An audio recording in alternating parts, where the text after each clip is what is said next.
কুরআনুল কারীম এমনই এক দৌলত,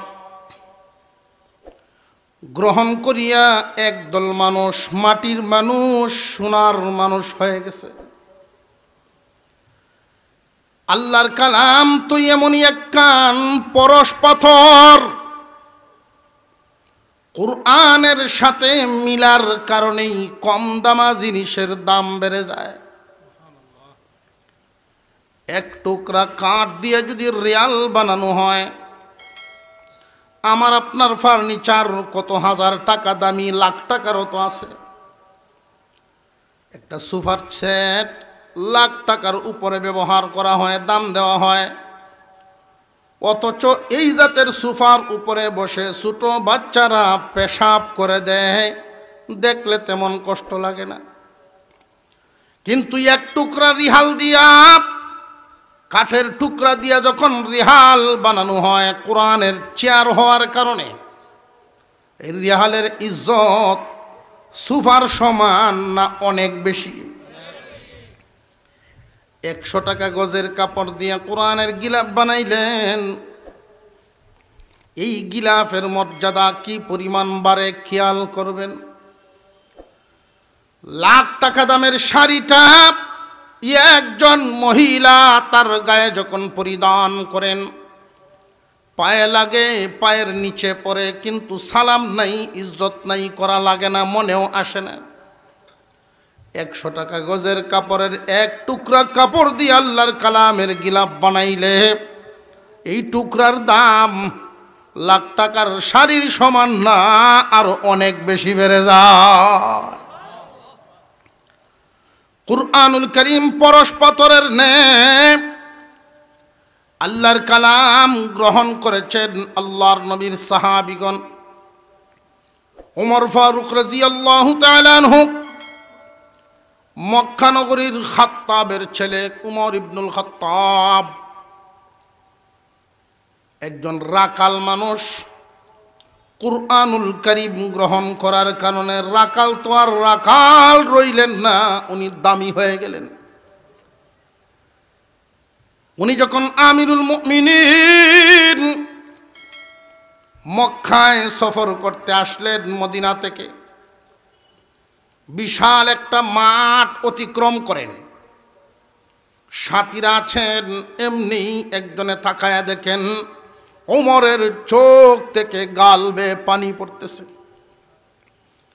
আস্তে করে জিজ্ঞাসা করেন, ইয়া আমিরুল মুমিনিন, আপনি কেন কান্দেন? কিসে আপনারে কাঁদায়া দিল?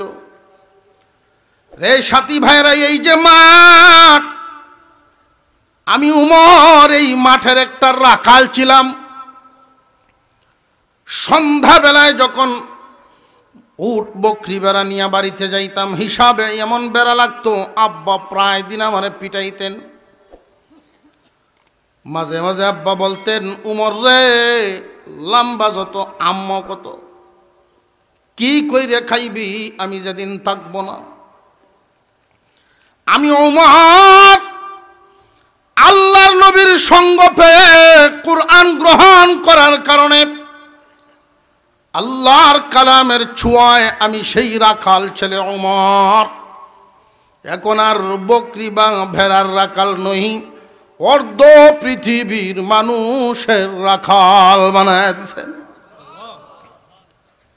মাটির মানুষ সোনার মানুষ হয়ে গেছে। শুধু দুনিয়ার বাদশাহী, অর্ধ পৃথিবীর বাদশাহীটা পেয়েছেন নামে না, উনি সফল বাদশাহ। উনার শুধু বাহ্যিক ছিল অবস্থাটা এমন নয়, অভ্যন্তরীণভাবে আল্লাহ উনার মর্যাদা কত শানওয়ালা বানায়া দিলেন। আমিরুল মুমিনিন ওমর রাদিয়াল্লাহু তাআলা আনহু, উনার খেলাফত আমলে রাতের বেলায় হযরত আলী ঘুমিয়েছেন। ঘুমায়া ঘুমায়া তিনি স্বপ্নে দেখেন নবীজির যুগ। হযরত আলী রাতে স্বপ্নে দেখেন আল্লাহর পয়গম্বরের পিছনে নামাজ পড়েন, ফজরের নামাজ। যেই মাত্র সালাম ফিরানো শেষ, একজন মহিলা মসজিদের বাহির থেকে আইসা ডাকতেছেন, কে আছো? একজন আসো, আমি নতুন গাছের খেজুর নিয়ে আসছি, আল্লাহর পয়গম্বরকে খেজুরগুলো দেন, উনি নিজে যেন খান, ওনার সাথীদেরকেও খাইতে দেন। একজনে গিয়া খেজুরের পাত্রটা আনলো, আল্লাহর পয়গম্বরের হাতে উঠায়া দেওয়ার পরে নবীজি এই পাত্র থেকে নিজের মুখে একখানা দিলেন, এক একজনকে ডাকেন আর বন্টন করা শুরু করলেন। কাউরে দিতেছেন 5টা, কাউরে দেন 7টা, এইভাবে দেওয়া শুরু করলেন। স্বপ্ন যুগেই হযরত আলী যখন হাত বাড়ালেন, আল্লাহর পয়গম্বর আলীর হাতে দিলেন একটা। এই একটা খেজুর স্বপ্ন যুগেই উনি খাওয়াও শুরু করে দিলেন। খেজুর খাওয়ার মজা শেষ হতে না হতেই মসজিদে নববী থেকে ফজরের আওয়াজ। উনি উঠে গেলেন ফজরের নামাজে শামিল হওয়ার জন্য, কিন্তু রসুলকে স্বপ্ন দেখেছেন আল্লাহর নবীর সাহাবী হযরত আলী রাদিয়াল্লাহু তাআলা আনহু। নবীজিকে স্বপ্নে দেখেছেন, এটা মাথা থেকে সরাতেই পারছেন না। মসজিদে নববীতে গিয়া জামাতে শামিল হলেন, গিয়া দেখেন ইমামতির মুসল্লায় দাঁড়িয়েছেন খলিফাতুল মুসলিমিন ওমর ফারুক রাদিয়াল্লাহু আনহু। নামাজ পড়লেন যথা নিয়মে। যেই মাত্র সালাম ফিরানো শেষ, স্বপ্নে দেখার মতো হুবহু কণ্ঠের আওয়াজ শোনা যায় মসজিদের সামনে একজন মহিলা আওয়াজ দেয়, তোমরা কে আছো? আমি আনসার একজন নারী, আমার নতুন গাছের খেজুর নিয়ে আসছি, একজনে নেও তো, আমিরুল মুমিনিনের হাতে দাও, উনি নিজেও যেন খান, উনার সাথীদেরকেও খাইতে দেয়। যেই মাত্র এই পাত্রটা এনে দেওয়া হলো, হযরত আলী রাদিয়াল্লাহু তাআলা আনহু স্বপ্নে দেখা ঘটনা বাস্তবের সাথে হুবহু মিলে যাইতেছে। খেজুরের পাত্রটা একজনের হাতে নিয়ে আমিরুল মুমিনিনকে দিলেন, ওমর ফারুক রাদিয়াল্লাহু তাআলা আনহু একটা খেজুর মুখে দিলেন, এমনি বন্টন শুরু করলেন, একজন একজন করে আসো, কাউরে দেন 5টা, কাউরে দেন 7টা। হযরত আলী উনিও হাত বাড়ালেন, আলীকে দিলেন একটা। এই একটা খেজুর মুখে দিয়ে দেখেন সত্যি খুব সুস্বাদু। পাত্রের দিকে তাকায় দেখেন ইচ্ছা করলে উনাকেও বাড়ায় দেওয়া যায়। উনি হাত বাড়ায় বললেন, ইয়া আমিরাল মুমিনিন, আমার কি কয়েকটা বাড়ায় দেওয়া যায় না? হযরত ওমর ফারুক রাদিয়াল্লাহু তাআলা আনহু আলীর দিকে তাকায় বলেন, আলী, স্বপ্ন যুগে পয়গম্বরে তোমার একটার বেশি তো দেন নাই। হযরত আলী আশ্চর্য হয়ে গেলেন। আল্লাহ পাক কোরআনের ঘোষায়, কোরআন গ্রহণ করার কারণে কি মানুষকে কোন জায়গায় পৌঁছায় দিলেন, মারিফতের দরজা কত উঁচা করে দিলেন। মসজিদের মিম্বরে দাঁড়ায় খুতবা দেন জুমার দিন। 1400 মাইল দূরে মুসলিম সেনাবাহিনীরা যুদ্ধ করে এই দৃশ্য আল্লাহ ওনার চোখে ভাসায়া দিলেন। উনি ওইখান থেকেই সংকেত দিয়া দিলেন, ইয়া সারিয়া, সৈনিক বাহিনীকে ডাক দিয়ে সতর্ক করে জানায়া দিলেন, পাহাড়ের পিছনের দিকে শত্রু আছে। উপস্থিত মুসল্লিরা আশ্চর্য। খুতবার মাঝখানে আমির কি বললেন, আমরা এখানে যারা সব তো সাধারণ মুসল্লি, সৈনিক নেই।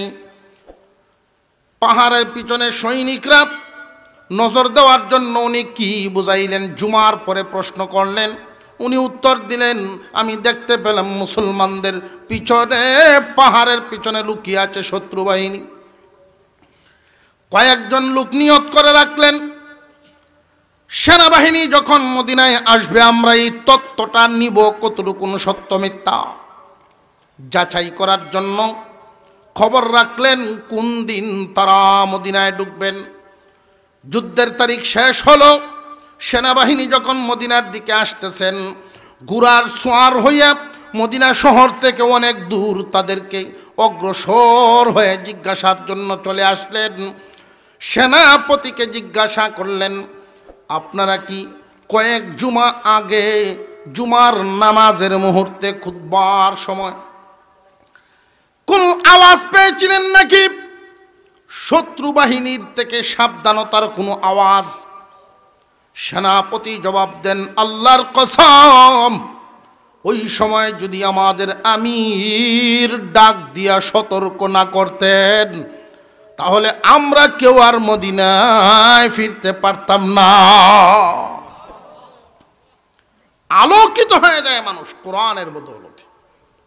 তাম পৃথিবীতে ইসলামের বিরুদ্ধে যত চক্রান্ত আছে, ইসলামের বিরুদ্ধে যত শত্রুতা আছে, যত লাইন দেখবেন, সব কিছুর গোড়ালি এক জায়গায় এসে এদের লক্ষ্য উদ্দেশ্য একটাই, আর সেটা হলো মুসলিম জাতিকে কোরআন থেকে দূরে রাখা।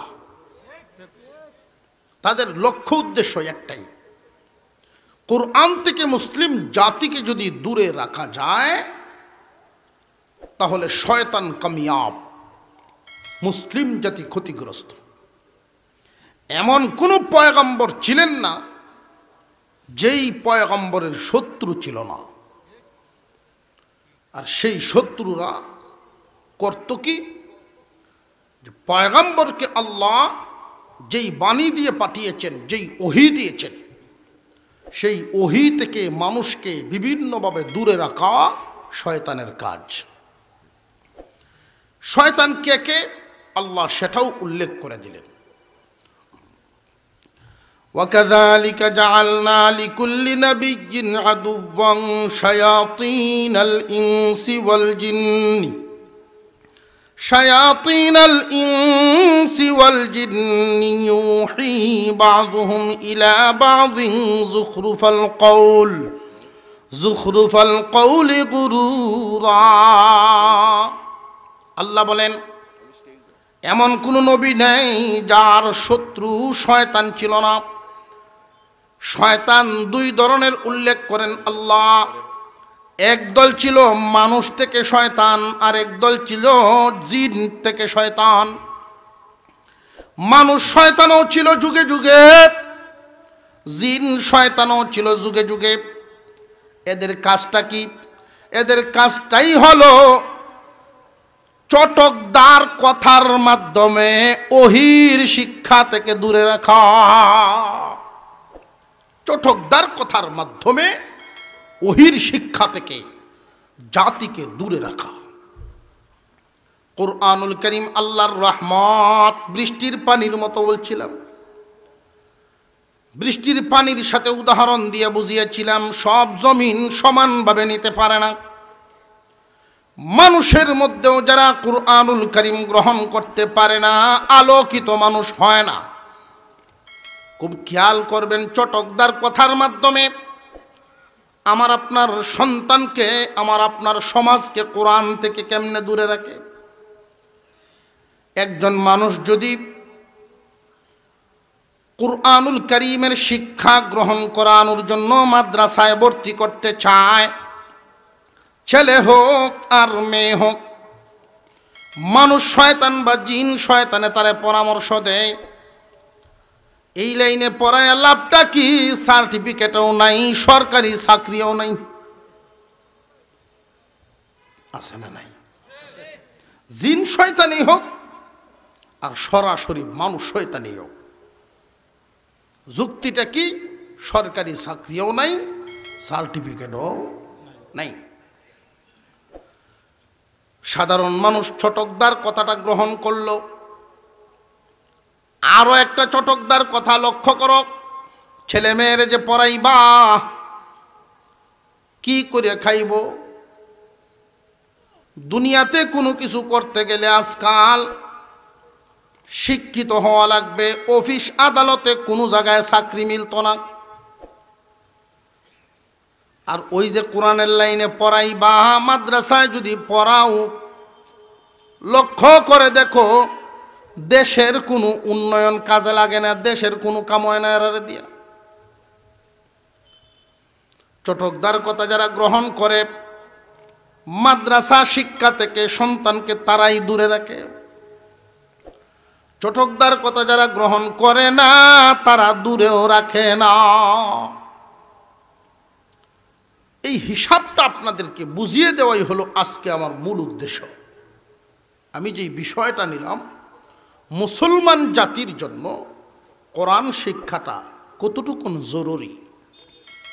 কোরআনুল করিমের হাফেজ হওয়া, কোরআনের আলেম হওয়া ফরজ না। হাফেজ হওয়াও ফরজ না, আলেম হওয়াও সবার উপর ফরজ না। কিন্তু কোরআন শিক্ষা করা, ছেলে হোক আর মেয়ে হোক, পুরুষ হোক নারী হোক, সবার উপরে ফরজ। তেলাওয়াত করা নফল, শিক্ষা করা ফরজ। ফরজ কেন? যে কোরআন শিক্ষা যদি মুসলিম জাতি না করে সরাসরি জান্নাত পাবে না। কথাটা খেয়াল রাখবেন, সফল হতে পারবে না, আলোকিত মানুষ হতে পারবে না। একদম প্রত্যেকটা মানুষই দুনিয়াতে, আলেম বলেন মূর্খ বলেন, দুনিয়াতে বেঁচে থাকলে দুনিয়াদারি তার করতেই হবে। তো দুনিয়াদারিটা সবার একরকম না।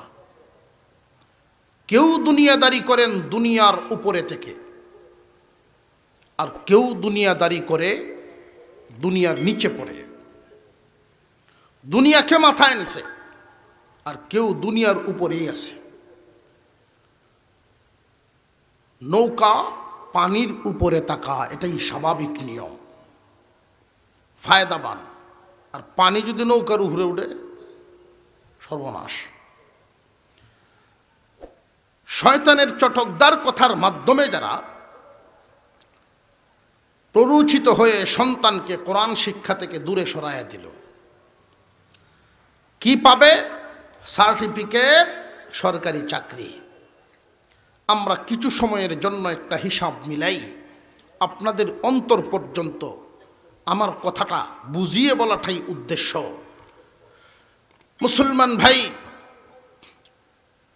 100 ছেলে মেয়েকে মাদ্রাসায় ভর্তি না করে প্রাইমারি স্কুল ক্লাস 1-এ দিলাম ভর্তি করে। কিসের আশায়? সার্টিফিকেট অথবা চাকরি। সার্টিফিকেট পাইলেই তো চাকরি পাইব। সরকারের কাছে দাম যেই শিক্ষার, সেই শিক্ষা হাসিলের জন্য দিলাম 100 ছেলে মেয়ে। ক্লাস 1-এ ভর্তি করার পরে আপনারাই বলেন, মেট্রিক পর্যন্ত কি 100ই যাবে না দিন দিন কমবে? দিন দিন কমবে। এই 100 ছেলে মেয়ের মধ্যে মেট্রিক পাশ করবে ধরে নিলাম 50 জন, আর জোরে গেল 50 জন। যেই 50 জোরে গেল, তারা না পাইল সরকারের দেওয়া কোনো সার্টিফিকেট। صدق رسوله النبي الكريم ونحن على ذلك من الشاهدين والشاكرين والحمد لله رب العالمين اللهم صل على محمد وعلى آل محمد كما صليت على إبراهيم وعلى آل إبراهيم إنك حميد مجيد اللهم بارك على محمد وعلى آل محمد كما باركت على إبراهيم وعلى آل إبراهيم إنك حميد مجيد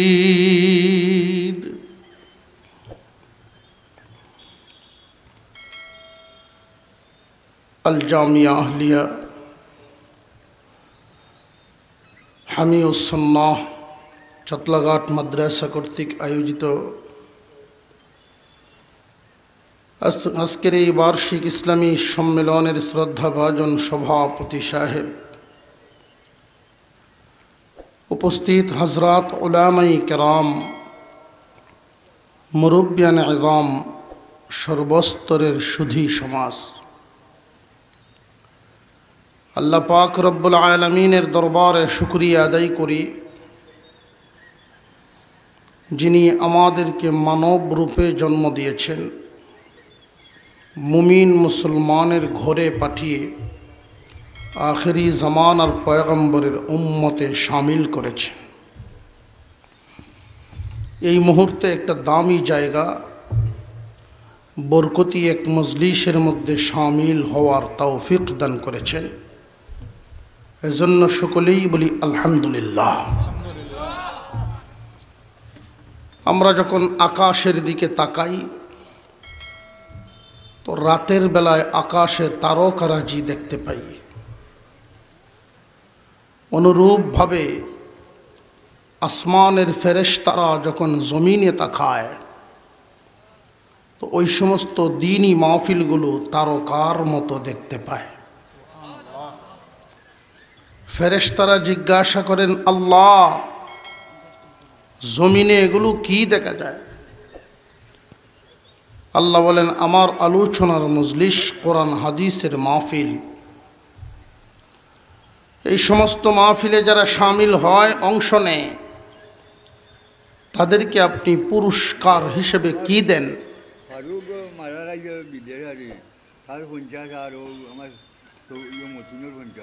আচ্ছা আচ্ছা, ঠিক আছে। এই সমস্ত মুবারক মজলিস, বরকতি মজলিসে যারা শামিল হন এবং একে অপরকে ডেকে এনে শামিল করেন, এদেরকে মহব্বত করা, ভালোবাসা আল্লাহর জন্য ওয়াজিব হয়ে যায়। আল্লাহ পাকের ঘোষণা, এই সমস্ত মাহফিলে যারা অংশ নেয়, অংশ নেওয়ার সাথে সাথে আমি পিছনের সমস্ত সগীরা গুনাহ মাফ করে দেই। মজলিসগুলো বড় দামি। বর্তমান সময়ে এই সমস্ত মাহফিল আগের তুলনায় বেশি পরিমাণে হচ্ছে। কিন্তু একটা জিনিস কমতেছে, আজমত। এমন একটা সময় ছিল, ওই সমস্ত মাহফিল যেখানে হতো সারা রাত ব্যাপী চলতো। যারা অংশ নিতেন অনেক দূর দূর থেকে আসতেন আল্লাহর প্রেমিকগণ। সারা রাত থাকার নিয়তে আসতেন, ফজরের পরে আখিরি মোনাজাত করে তারপর বাড়িতে যেতেন। এই মাহফিলে সারা রাত খুব আজমতের সাথে থাকতেন, ওযু সহকারে থাকতেন। তাদের অন্তরের অবস্থাটা আর আমাদের অন্তরের অবস্থাটা অনেক তফাৎ। তারা যতক্ষণ আলোচনা শুনতেন মনোযোগের সাথে শুনতেন, আলোচনার ওজন বুঝতেন, কথার ওজন বুঝতেন। আর এখনকার সময়ে কথার ওজন যেমনই হোক, টানটা যদি সুন্দর হয়, ওজন একটু কম হইলেও চলে। মাহফিলের মধ্যে হয়তো সুর আর নইলে সার। কোনো কোনো আলোচকের আলোচনায় সুর কম, সার বেশি। আর কোনো কোনো আলোচকের আলোচনায় সার কম, সুর বেশি। আগের যুগের মানুষ মাহফিলে যাইতেন, সুর খুঁজতেন না, সার আছে কিনা ওইটা দেখতেন। আর এখনকার সময়ে সার যাই হোক, সুর লাগবেই। তো যাই হোক, আল্লাহ পাক আমাদেরকে যাই শুনি মনোযোগের সাথে এবং আমলের নিয়তে শোনার তৌফিক দান করেন। আমরা বলি আমিন। আল্লাহ পাক রব্বুল আলামিন কুরআনুল কারীমকে আমাদের জন্য এমন এক নিয়ামত হিসেবে নাজিল করেছেন। বৃষ্টির পানি জমিনের জন্য রহমত। আল্লাহর কোরআন ইলমে ওহী আমাদের জন্য রহমত। বৃষ্টির পানিটা যেমন সব মাটি সমানভাবে নিতে পারে না, ইলমে ওহী দ্বারাও সব মানুষ সমানভাবে ব্যবহার করতে পারে না, নিতে পারে না। বৃষ্টির পানিটা জমিনে যখন পতিত হয়, কোনো কোনো জমিন বৃষ্টির পানি গ্রহণ করে গিলে খায় এবং সে ফসল ফলায়। বুঝে আসতেছে? বৃষ্টির পানিটা গিলে খায়, ফসল ফলায়, উত্তম জমিন। কোনো কোনো জমিন বৃষ্টির পানিটা খায় ঠিক, ফসল ফলায় না। মরুভূমির মাটি, বালু মাটি বৃষ্টির পানি গিলতে পারে তো ফায়দা নাই। আরেক ধরনের মাটি পানিটা গিলে খাওয়ার পরে আগের চাইতে খারাপ হয়। আগে নরম ছিল, বৃষ্টির পানি খাওয়ার পরে আরো শক্ত হয়ে গেল, সিমেন্ট। 4 নম্বরে বৃষ্টির পানি এই রহমত গ্রহণই করতে পারে না, সেটা হলো পাথর। জমিন 4 ভাগ পাইলাম, এক অংশ পানি গ্রহণ করতে পারে এবং ফায়দাও দিতে পারে, আরেক অংশ গ্রহণ করতে পারে, ফায়দা দিতে পারে না, আরেক অংশ গ্রহণ করতে পেরে ক্ষতিগ্রস্ত হয়ে গেল, আরেক অংশ গ্রহণেই করতে পারল না। ভালো মাটি, বালু মাটি, সিমেন্ট মাটি, পাথুরি মাটি, মানুষের মধ্যেও এই রকম তারতম্য আছে। ইলমে ওহীর ইলম আল্লাহ পাক তামাম দুনিয়াবাসীর জন্যই কোরআন পাঠাইছেন। সমস্ত মানুষকেই তো দিয়েছেন, কিন্তু সব মানুষ কোরআন সমানভাবে নিতে পারে নাই, সমান ফায়দাও হাসিল হয় নাই। কোন কোন মানুষ কোরআনুল কারীম গ্রহণ করেছেন, গ্রহণ করে ফায়দাবান হয়েছেন। কোন কোন মানুষ গ্রহণ করেছে ঠিক, কোনো ফায়দাবান হতে পারে নাই। কোন কোন মানুষ গ্রহণ করিয়া তার হালত আগের চাইতে খারাপের দিকে গেছে, কোন কোন মানুষ গ্রহণই করল না। কুরআনুল কারীম গ্রহণ করেছে 1 নাম্বার সাহাবায়ে কেরাম, আমলওয়ালাগণ, পরহেজগার মুত্তাকি যারা গ্রহণ করে ফায়দাবান। আরেক দল গ্রহণ করেছে সাধারণ মুসলমান। কুরআনুল কারীম ঘরে আছে, বছরে একবার রমজান আসলে লামায়, সারা বছর কোরআন তাকে, বছরে একবার নামায়, টেনে টুনে কোনো রকম। তবে বেশিরভাগই কোরআন পড়ারই যোগ্যতা নাই। মুসলমানে গ্রহণ করছে ঠিক, কোরআন আল্লাহর কালাম, এটা মেনে নিছে, কিন্তু কোরআন থেকে কোনো ফায়দা পাইল না, বালু মাটির মতো। আরেক দল মানুষ কোরআন গ্রহণ করেছে, আগের চাইতে আরো খারাপের দিকে গেছে, সেটা মুনাফিকেরা। আরেক দল কাফের, কুফফার, মুশরিক যারা গ্রহণেই করল না, পাথরের মতো। মানুষ আর মাটির সাথে মিল আছে না নাই? মেট্রিক পাশ করলে এই দেশে সরকারি চাকরি মিলে না। আইএ পাশ করলো এই 50 থাকবে না, খুঁজে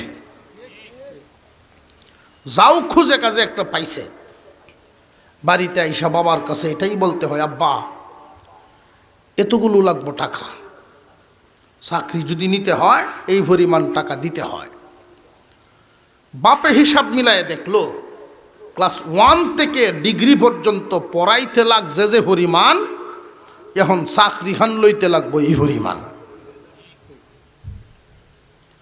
চাকরি যদি না লয় তাহলে গাছ লাগাইলাম, ফল তো পাইলাম না। এই বড় জমিনটা, সবচেয়ে বাপের বড় ক্ষেতটা বেচা লইল চাকরিটা। এই 100-র মধ্যে চাকরি পাইছে কয়জন? 10 জন। 10 জনের বাপে চাকরি, সরকারি চাকরি মিলে 10 জন ডিগ্রি পাস করছে, 10 জনই সরকারি চাকরি পাইছে, এমন একটা নজির দেখেন আপনারা। 1-2 জনে হয়, শতকরা 1% দুনিয়া পাইল, আর বাকি 99 দুনিয়া পাইল না। আর আখিরাত তো আগেই থয়ে গেছে, বাতিল। তো না পাইল দুনিয়া, না পাইল আখিরাত, এই হইল শয়তান লাভবান। মুসলমান ইমানদার ভাইয়েরা আমার, খুব খেয়াল করবেন, উলামায়ে কেরাম কি বলেন। ছেলে হোক আর মেয়ে হোক, কোরআন শিক্ষা দেওয়া ফরজ। আপনার সন্তানকে ডাক্তার বানাবেন, অসুবিধা নাই, বানাবেন, কোনো সমস্যা নাই। ইঞ্জিনিয়ার বানাবেন, স্বপ্ন থাকতে পারে, কোনো সমস্যা নাই, প্রয়োজনও আছে। কিন্তু মুসলমানের ছেলে মেয়ে প্রথমেই একমুখী শিক্ষায় রওনা দিবেন, এটা যেন না হয় দুনিয়াও যাইব আখিরাতেও যাইব। মুসলমানের সন্তান এক হোক একাধিক হোক, ছেলে হোক আর মেয়ে হোক, প্রথমে পড়বে নুরানি। নুরানির যেই সিলেবাস, বাংলা ইংরেজি অঙ্কও সাথে আছে না নাই? যারা বিভিন্ন মাহফিলে যান, বিভিন্ন মাদ্রাসার প্রদর্শনী, ছোট ছোট বাচ্চাদের প্রদর্শনী দেখানো হয়, জানাজার নামাজ, জুমার নামাজ, ইমামতি, আছে না নাই? এই যে প্রদর্শনীটা দেখানো হয়, নুরানি বিভাগ 2 বছরের, ধরে নিলাম 3 বছর। আপনার ছেলে মেয়েকে 3 বছর নুরানিতে পড়ায় আপনার স্বপ্ন ডাক্তার বানাবেন, নিয়ে যান, সমস্যা নাই। ক্লাস 3-তে নিয়ে স্কুলে ভর্তি করবেন, ছেলে হোক আর মেয়ে হোক। নুরানি না